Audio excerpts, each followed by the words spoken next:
সম্মানিত উপস্থিতি, ছোট্ট একটি আমলের কথা বলবো। যদি এই আমলটি করতে পারেন, রিজিকের দরজা খুলতে নিজের চোখে দেখবেন। সুবহানাল্লাহ বলেন। রিজিকের দরজা খুলতে নিজের চোখে দেখবেন। আপনার অর্থের মধ্যে এতটাই বরকত হবে যে আপনি অর্থ নিয়ে কুলাতে পারবেন না। দুনিয়া আপনার কাছে অপমানিত হয়ে ফিরে আসবে।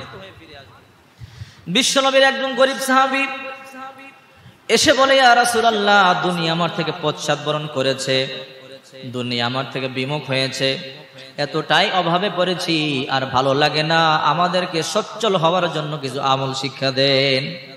ওগো নবীজি, রিজিক কমে গেছে, রিজিক প্রশস্ত হওয়ার মতো আমল শিক্ষা দেন। অর্থ কমে গেছে, অর্থের মধ্যে বরকত হওয়ার জন্য আমল শিক্ষা দেন। বিশ্বনবী মুহাম্মদ রাসূলুল্লাহ সাল্লাল্লাহু আলাইহি ওয়াসাল্লাম ওই গ্রাম্য সাহাবীকে বললেন, তুমি কি ওই আমল, ওই দোয়া ভুলে গেছো যা মানুষ এবং ফেরেশতাদের, সুবহানাল্লাহ বলেন, তুমি কি ওই দোয়া ভুলে গেছো? আল খাসাইসুল কুবরার ৩য় খণ্ডে এসেছে। রাসূল বললেন, তুমি কি সেই দোয়া ভুলে গেছো, সেই জিকির ভুলে গেছো যা মানুষ এবং ফেরেশতাদের? তুমি যদি করতে পারো, দুনিয়া তোমার কাছে অবমানিত হয়ে ফিরে আসবে।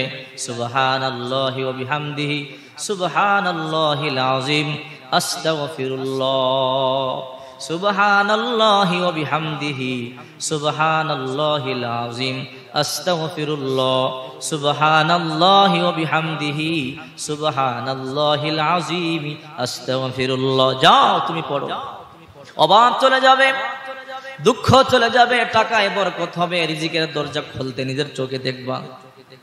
অর্থ শুধু চতুর্দিক থেকে আসতেই থাকবে, দুনিয়া অপমানিত হয়ে ফিরে আসবে। এক সপ্তাহ আমল করেছে সাহাবী, এতটাই বিশ্বাস অন্তরে, নবীজি বলেছে অবশ্যই কাজ হবেই। চলে গেছে বাড়িতে, গিয়ে আমল শুরু করে দিয়েছে।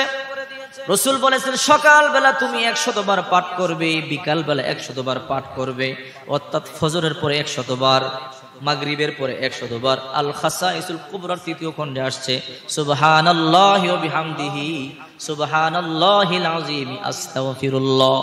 এক সপ্তাহ পরেই টাকা পয়সা এমন ভাবে আসা শুরু করলো, ওই সাহাবীর অর্থের মধ্যে এতটাই বরকত হলো, বিরক্ত হয়ে নবীজির কাছে এসে বলল, ইয়া রাসূলুল্লাহ, অর্থ এত হয়েছে, আমি অর্থ বন্টন করে শেষ করতে পারছি না। সুবহানাল্লাহ বলেন। যাদের টাকা দরকার, অর্থ দরকার, রিজিক দরকার, ব্যবসা বাণিজ্য উন্নতি দরকার, এই আমল করেন। সুবহানাল্লাহি ওয়া বিহামদিহি সুবহানাল্লাহিল আযীম আস্তাগফিরুল্লাহ। আল খাসাইসুল কুবরা 3 নম্বর খণ্ডে বিস্তারিত পাবেন। এই আমল করলে দেখবেন টেনশন দুঃখ থাকবেন, আল্লাহ অর্থে বরকত দিয়ে দিবে। সুবহানাল্লাহ বলি। আমাদেরকে আল্লাহ পাক আমলগুলো করবার তৌফিক দান করেন।